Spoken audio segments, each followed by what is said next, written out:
kasih.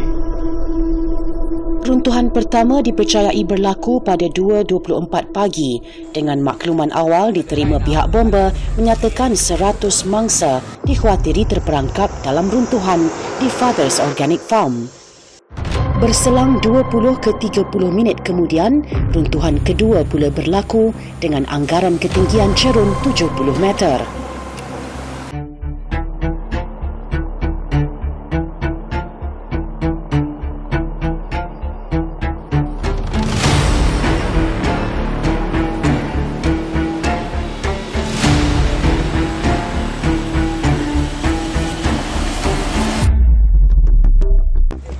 Hari pertama operasi mencari dan menyelamat, disahkan 21 meninggal dunia.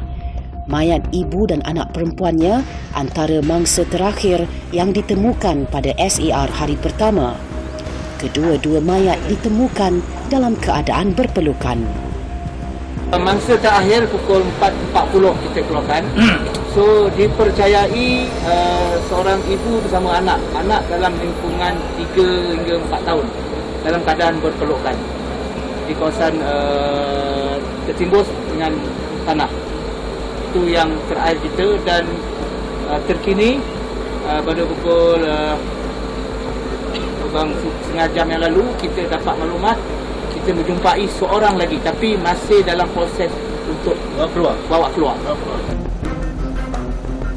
Hari ke-6 SAR menemukan mayat ke-25 pada kedalaman 17 meter di bawah tanah. Lebih menyayat hati, mangsa ke-26 ditemukan berpelukan dengan salah seekor bangkai anjing miliknya di Sektor B, Farm View. Mangsa dikenal pasti sebagai Eric Wong Chai atau lebih mesra dipanggil Uncle Eric. Seekor lagi bangkai anjing ditemukan berhampiran dengan mayat mangsa dipercayai miliknya. Kelibat Blake, Pop, Frankie, Dante dan beberapa lagi anjing pengesan mencuri perhatian seluruh rakyat Malaysia dengan aksi tangkas dan berani dalam usaha mengesan mayat tertimbus. Secara keseluruhan, 11 anjing pengesan terlibat dalam SAR ini dengan 6 daripadanya milik JBPM, 4 milik PDRM dan 1 daripada Angkatan Tentera Malaysia. Kelibat wira tak didendang ini dalam mengharungi cabaran lumpur tebal, lecak atau hujan turut mengundang simpati banyak pihak apabila ada di antara mereka yang terpaksa direhatkan ekoran kelesuan. Antara kejayaan terbesar ialah menemukan 6 mayat pada hari pertama SAR.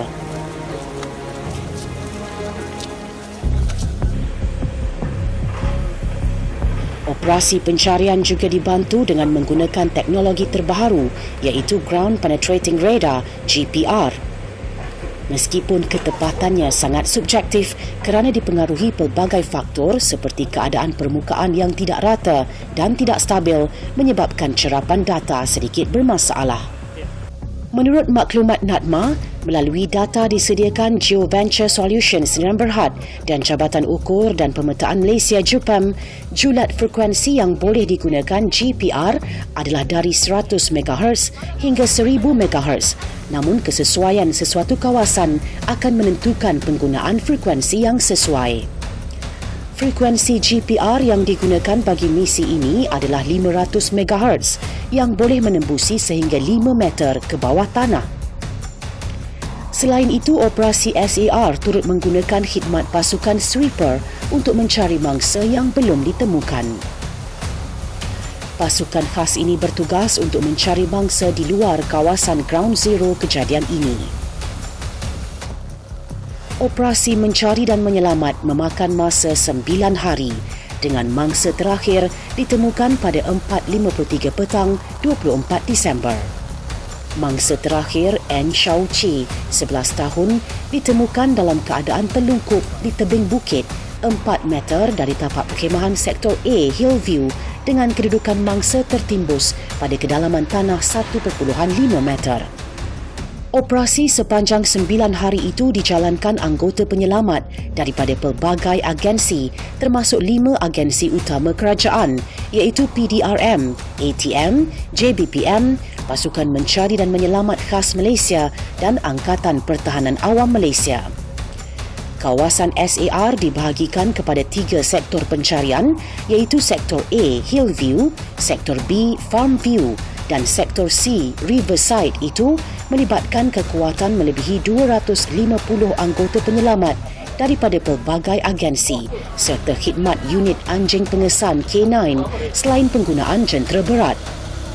Mangsa terkorban terdiri daripada 18 individu dewasa dan 13 kanak-kanak termasuk seorang bayi berumur setahun. Secara keseluruhan, 20 mayat ditemukan di Sektor A, 1 di Sektor B dan 10 lagi di Sektor C. Operasi SAR yang ditamatkan secara rasmi pada 25 Disember pastinya meninggalkan kesan mendalam kepada anggota penyelamat. Antara kesan ketara ialah keletihan melampau sehingga menyebabkan Datuk Nur Azam dikejarkan ke Hospital Selayang akibat keletihan dan strok ringan. Beliau antara individu paling sibuk dan terlibat sejak hari pertama operasi SAR insiden tanah runtuh di tapak perkhemahan Fathers Organic Farm, Batangkali. Seorang anggota Angkatan Pertahanan Awam Malaysia yang terlibat dalam operasi itu juga dilaporkan pingsan, dipercayai akibat cuaca panas terik, selain berkemungkinan dehidrasi, kesan kurang minum air kerana terlalu fokus kepada pencarian mangsa. Bantuan dari kerajaan bagi keluarga mangsa yang terlibat dalam kejadian tanah runtuh di Batangkali selesai diserahkan kepada 2 keluarga di Melaka. Bantuan berjumlah RM80,000 itu disampaikan Setiausaha Politik Kanan kepada Perdana Menteri Datuk Seri Syamsul Iskandar Mat Akin.